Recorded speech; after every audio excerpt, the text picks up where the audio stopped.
Saya ingin anak-anak itu hanya berbagi kisah hal baik apa yang sudah mereka lakukan. Saya ingin mereka cerita, nanti kita buat sistemnya berdirian seperti itu. Mereka cerita hal baik apa yang sudah mereka lakukan. Kemudian temannya yang lain, mereka akan belajar bagaimana mendengarkan cerita dari orang lain.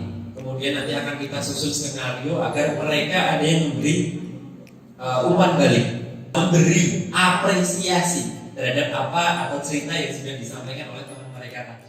Nah, salah satu hal yang bisa dilakukan untuk mencegah terjadinya perundungan dan juga merupakan salah satu kunci kesuksesan untuk hidup di abad 21 adalah kemampuan untuk komunikasi, ya, kemampuan untuk bercerita, kemampuan untuk menyampaikan pendapatnya, ataupun kemampuan untuk mengungkapkan perasaannya. Akan ada 3 peserta didik yang akan maju ke depan kelas untuk memilih cerita dengan satu tema.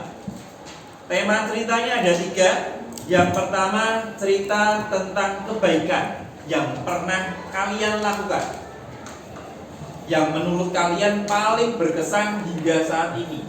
Yang kedua, tentang cita-cita kalian dan usaha yang sudah kalian lakukan untuk mencapai cita-cita tersebut.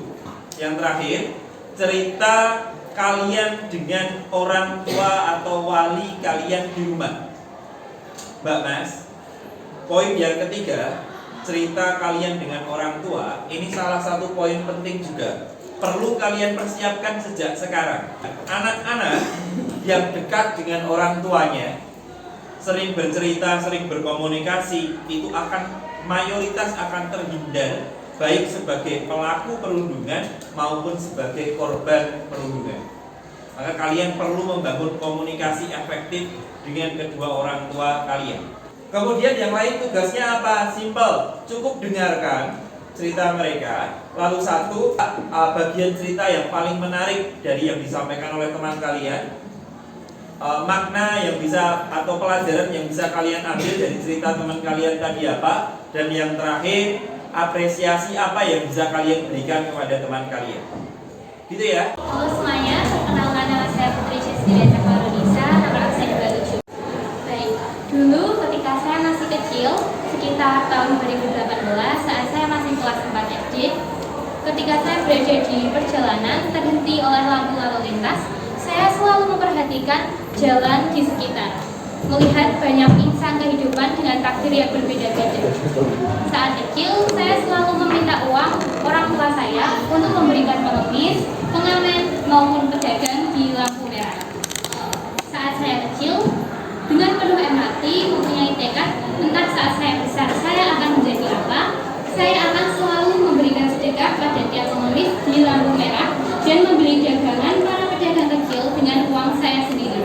Sampai sekarang, cita-cita kecil itu masih saya pegang agar dapat terwujud di masa depan. Karena saya ingin dapat membantu orang-orang yang membutuhkan. Sekian, terima kasih.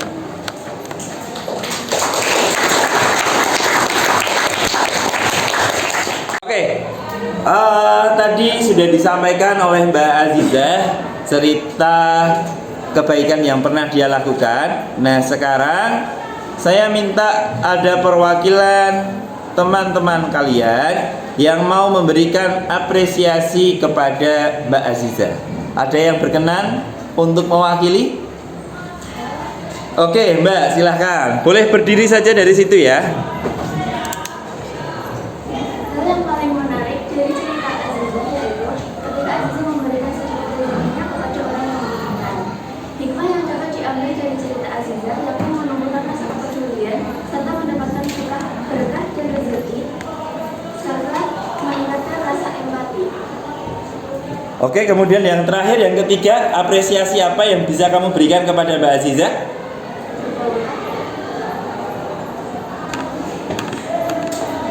Oke, tepuk tangan untuk. Ya, silakan boleh kembali ke tempat. Terima kasih untuk Mbak Azizah atas ceritanya. Perkenalkan, nama saya Jeniza Septi Ramadan dari kelas 9. Berdirinya saya di sini akan menyampaikan kisah kebaikan terkait cita-cita saya.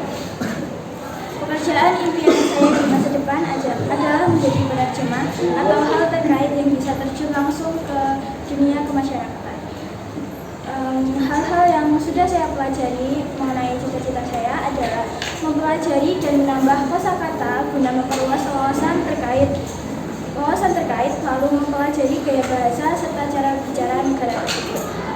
Lalu, program studi yang mendukung cita-cita saya adalah hubungan internasional. Lalu, orang tua saya sudah setuju sekali dengan cita-cita saya yang sudah saya pilih. Beliau mendukung keputusan terhadap cita-cita saya. Lalu respon saya terhadap orang tua saya yang mendukung cita-cita saya adalah tentunya sangat senang karena mereka mendukung keputusan yang telah saya putuskan. Mereka berpesan untuk selalu bersungguh-sungguh terhadap cita-cita yang saya ambil serta menekuni hal yang sudah menjadi pilihan saya. Mungkin itu saja yang dapat saya sampaikan. Assalamualaikum warahmatullahi wabarakatuh. Waalaikumsalam warahmatullahi wabarakatuh. Baik, perkenalkan nama saya Sultan Abdul Rahman, absen 13.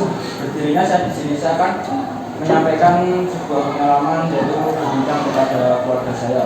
Baik, setiap malam saya selalu menyempatkan waktu untuk menelpon orang tua saya. Jadi saya dan orang tua saya itu terpaut jarak yang jauh, yaitu saya berada di Boyolali untuk menempuh sebuah pendidikan dan orang tua saya berada di Banyuwangi. Jadi walaupun terpaut jarak yang jauh, namun tidak menghalangi saya untuk tetap berkomunikasi dan tetap membagikan cerita saya di sini kepada orang tua saya.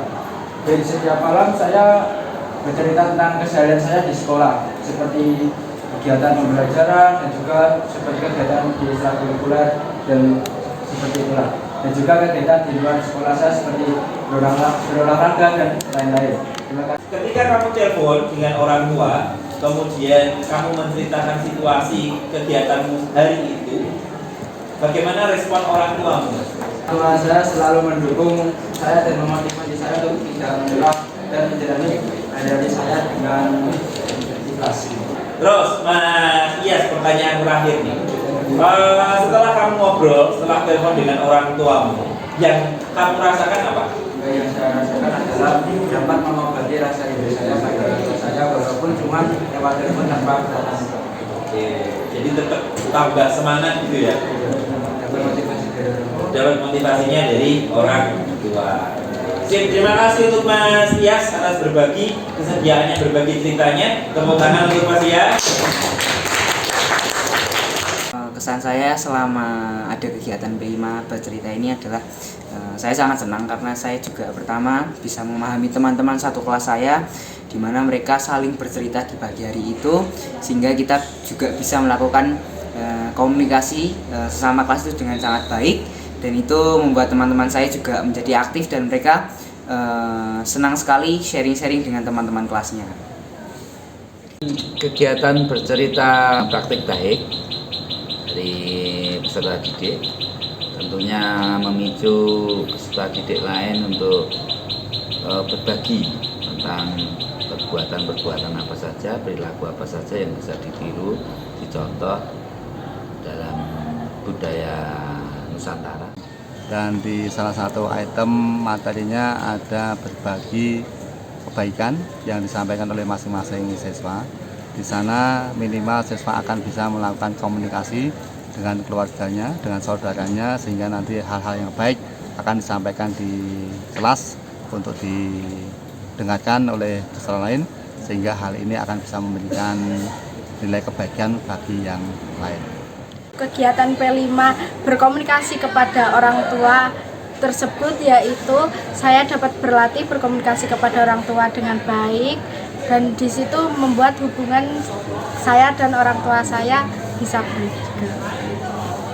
Saya senang dengan kegiatan berbagi cerita karena dengan kegiatan tersebut saya dapat mendekatkan diri dengan teman-teman, dengan keluarga dan dapat berbagi pengalaman satu sama lain dan dapat mendapat pelajaran dari orang lain juga karena saya jadi tahu pengalaman-pengalaman orang lain dan dapat dibuat pelajaran untuk kedepannya.